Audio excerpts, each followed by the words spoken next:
Hello friends, thank you for taking the time out to check out this application. I'll quickly show you how this application works. So this is an Mac Automator application that we created. So it's more of a automated workflow which will save you a lot of time and efforts to manually go ahead and resize your images and save space on your system.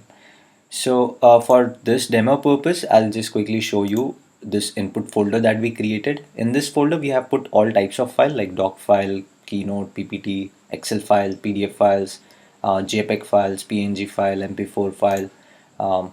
We also have subfolders created here. So there are images in the subfolders. Photos are from both shot on phone and shot on DSLR camera. So we have all types of images and files and folders.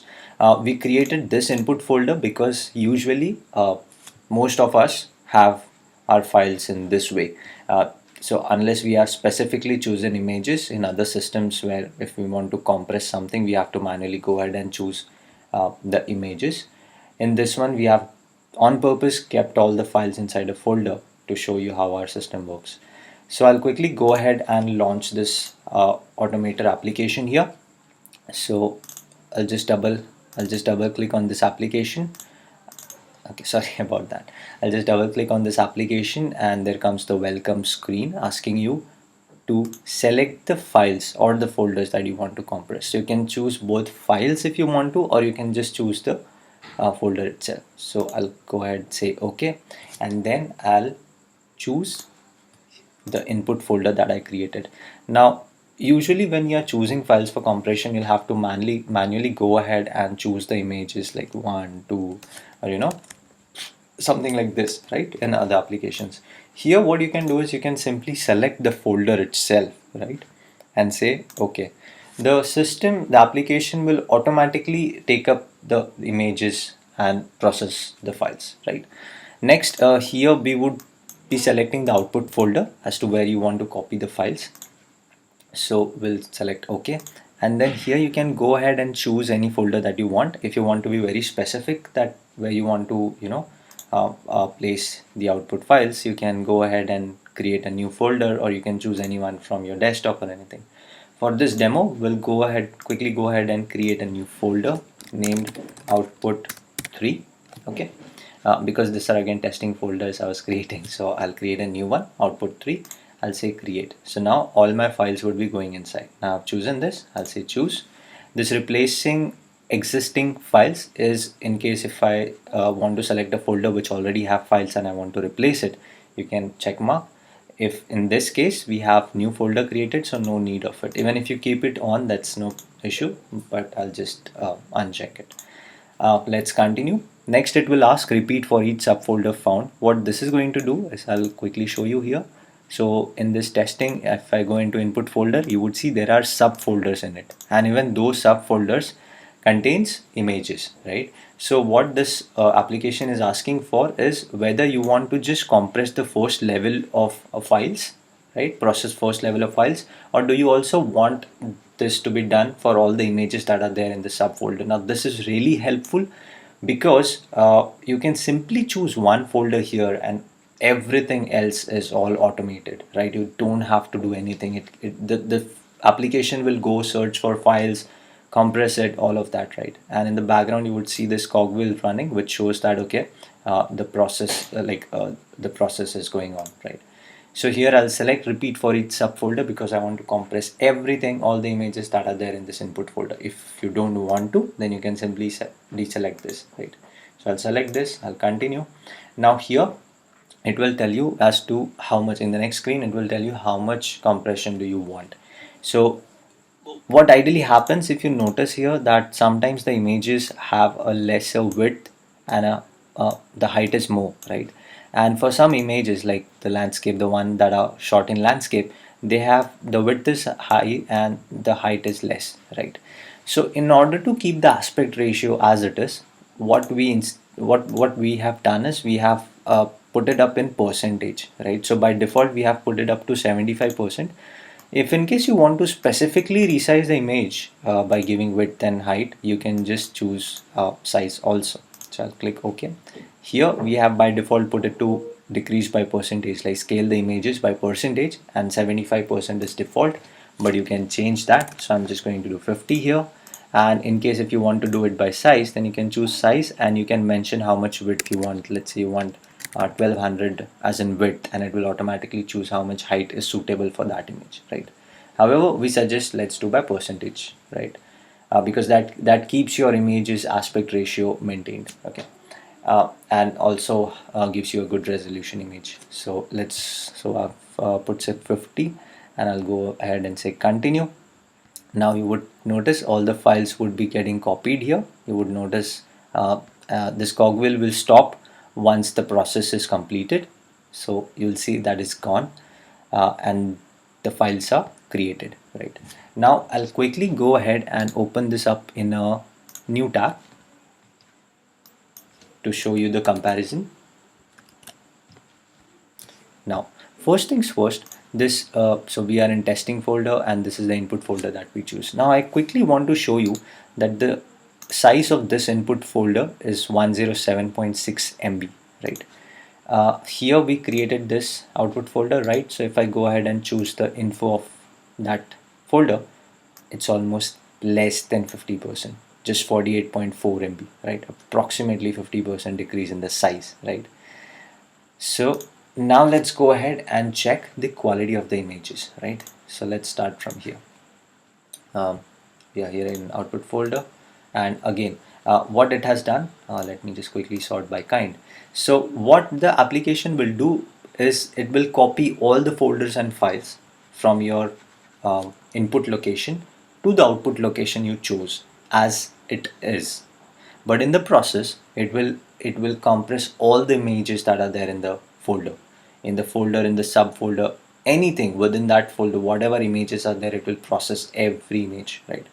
If you notice this doc files, for example, if I just do a quick preview, you will see this is the doc file here, and if you go ahead here and show you the same, so no changes there, everything is working fine, nothing is corrupted. You can quickly see the quick preview of those files. If I show you this digital marketing PPT file, you will notice that it's like all is good, right? The file size and everything is same, nothing has changed, there is nothing really modified, date and everything, it is just as it is. However, let's go to the images because that is what we are interested in. Now I'll show you this image. So this is the original image, this is the processed image. Original image is 1.6 MB, processed image is just 265 KB. Right? Now I'll quickly go ahead and show you how it looks. So I'll click space here, and this is what the image looks like. This is the original image, right? Now let's go in this output folder here, choose this and press space. Do you see any noticeable difference in the image? No.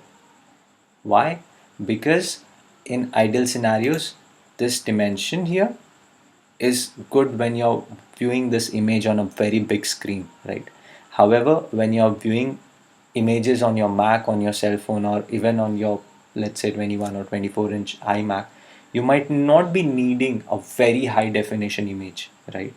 Unless you're going to edit those images and play around those images.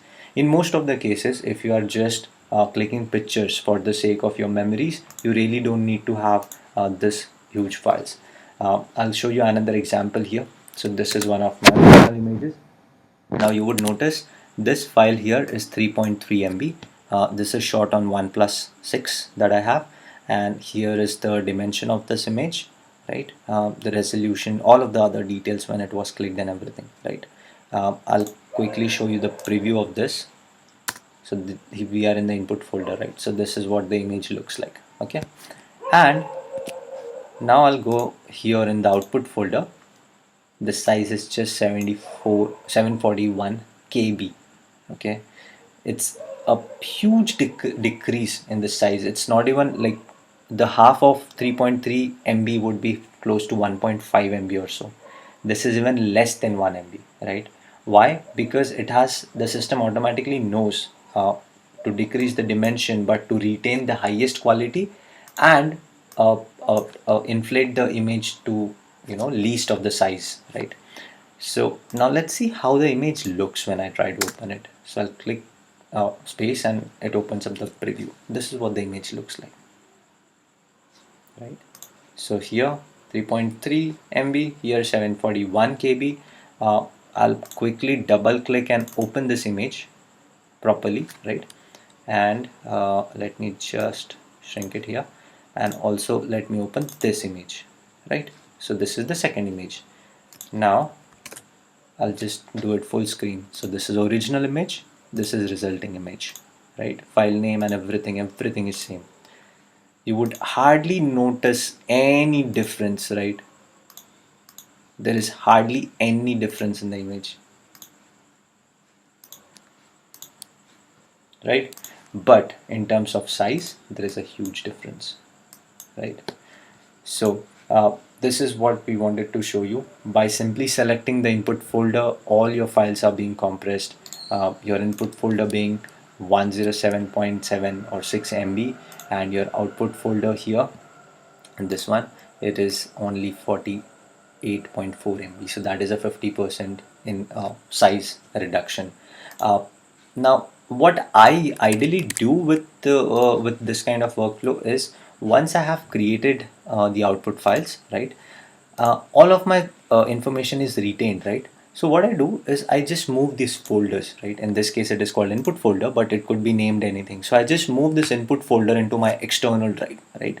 So on my Mac, right, I'm able to save a lot of space by still having all my files and all the files and everything that is needed every time on the system, right? So that way I have the original files back on my hard drive. So if I want to edit images, if I want to do any post processing ever in future, then I have those high resolution files. However, for regular purpose, if I have to just go through my memories and share it with my friends that, hey, that day we clicked this picture and this happened and that happened, so I have everything on my Mac. I do not have to, go back home, pick up the drive, the external drive, and show them the picture. When is this particularly helpful? I have two, just to give you a view, I have two hard drives. So one is an SSD and one is an HDD, HSD or HDD, I'm not sure, but yeah. This one here, I got that from when I purchased the system, so I got that with my system. This one is a 500 GB disk. However, available space is just 10.13 GB, right? Now, most of the space, like approximately 412 GB of that 500, is occupied only by images and videos. So what I usually do is, sorry about this. So what I usually do is, I have my OnePlus phone. So I just click pictures and I take a backup, and I save it in my computer. So see, again, this is all like I just compress it, so to retain it in the system, and then I move the original files, so all of the original files here, into my external hard drive, right? This I have kept here just for showing you for demo purposes, but videos, right? So if I'm able to compress all of this, just imagine what kind of space I'll be able to save, right? So with that being said, this is the image resizer app. As you guys might have noticed, it's quite simple to compress your images, and retain all other files, retain your original files. The reason we have not put an action where it would delete the original files, we could have done that, but we haven't, because we just wanted you to choose whether you want to delete the original files or not. So we are keeping it up to you. In this process, in the whole process, none of the files are going to get uploaded on servers, none of so it is only you are going to select. It's basically, so if I have to put it in a very simple way, all you do is you just uh, uh, copy this, right, and you just paste it in a different folder. Like in this case, in an output folder, you create a new folder and just paste it there. Except in that copy and pasting process, all of your images are being processed to look better, but at the same time occupy less space on your computer. So that's the whole idea. And once the process is complete, you can simply move the original files on an external drive.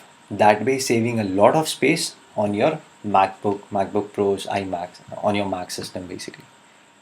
Thank you so much for watching this video, for taking out the time to watch this video, and go ahead and give it a try. Let me know what questions you might have with regards to this application. Let me know if you want to see any kind of actions, additions or changes, upgrades in this application. But yeah, you can go ahead and purchase this automator, Mac automator workflow from our website. Thank you so much and take care.